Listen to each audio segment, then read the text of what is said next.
মাদি।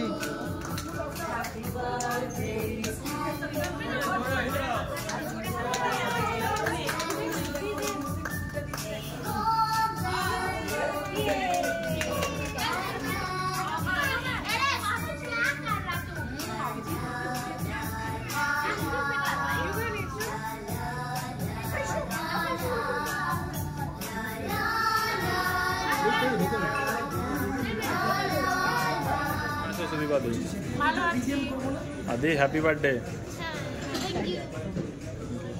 अच्छा दीदी आज के तो सकाल থেকে খুব ব্যস্ত মনে হয়, কি করলে আজকে? আজকে আমরা কি করলাম, সকাল থেকে খালি খেয়েছি। ঠাকুমা চপ বানিয়েছে। কি বানিয়েছে ঠাকুমা? চপ বানিয়েছে, ওটা অনেক মটন চপ বানিয়েছে, ওটা অনেক অসাধারণ চপ বানিয়েছে ঠাকুমা। সেই চপ খেয়েছি আমরা। মা কি বানিয়েছে? পায়েস। মা বানিয়েছে পায়েস। আর এইসব খাওয়া দাওয়াই চলছে সকাল থেকে। জন্মদিনের পায়েসটা তাহলে তুমি করো? আমি করতাম না, ঠাকুমা করতো, নইলে দিদা করতো। এখন আর আমাকে আমি পারিনি। মা ঠাকুমা আর মানে চপ বানিয়েছে এত বড় বড়, সেই চপ বানিয়ে ক্লান্ত। কেমন খেতে হয়েছিল বলো? অসাধারণ। কটা চপ খেয়েছো? দুটো চপ খেয়েছে আর দুটো রেখে এসছে ফ্রিজে। আপনার কোন হাতের রান্নাটা কোনটা সবচেয়ে পছন্দ হয় আদির? সব যেটা বানাই ভালো ভালো ভালো। মার হাতে সব রান্না ভালো না? সব করে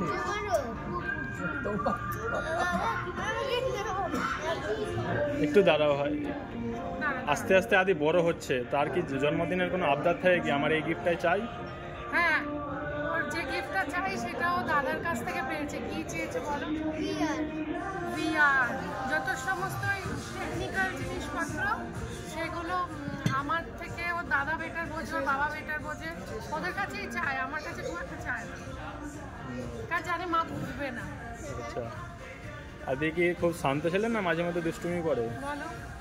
শান্ত, খালি স্কুলে খেলি আমরা, খালি আচ্ছা স্কুলে ছুটির পর খেলি। আজকে সব বন্ধুরা আসছে, দেখতে পাবেন একা বসে আছে বন্ধুরা, কি করে ওদের একটু এখনো অনেকটা টাইম লাগবে, কারণ এখনো ওর খালি একটাই বেস্ট ফ্রেন্ড আসছিল, আরো আসবে। টাইম লাগবে। আচ্ছা, দর্শকদের জন্য কি বলবেন? দর্শকদের জন্য কি বলবো, সকলে ভালো থাকুন। উইন্টার এসছে, জমিয়ে খান, কবজি ডুবিয়ে খান। আর বাড়িতে বড়রা থাকলে, যেরকম আমার শাশুড়ি মা আছেন বলে আমার একটা সুবিধে, আমার সব কিছুতে উনি এত ভালো রান্না করেন যে আমি এখন রনে ভঙ্গ দিয়ে দিচ্ছি। মানে আমি সব এগুলো মা এত ভালো বানায় যে বাড়িতে যদি বড়রা থাকে তাদের সাথে বেশি সময় কাটান, দেখবেন অনেক সুন্দর সুন্দর স্মৃতি তৈরি হবে। আচ্ছা, থ্যাংক ইউ।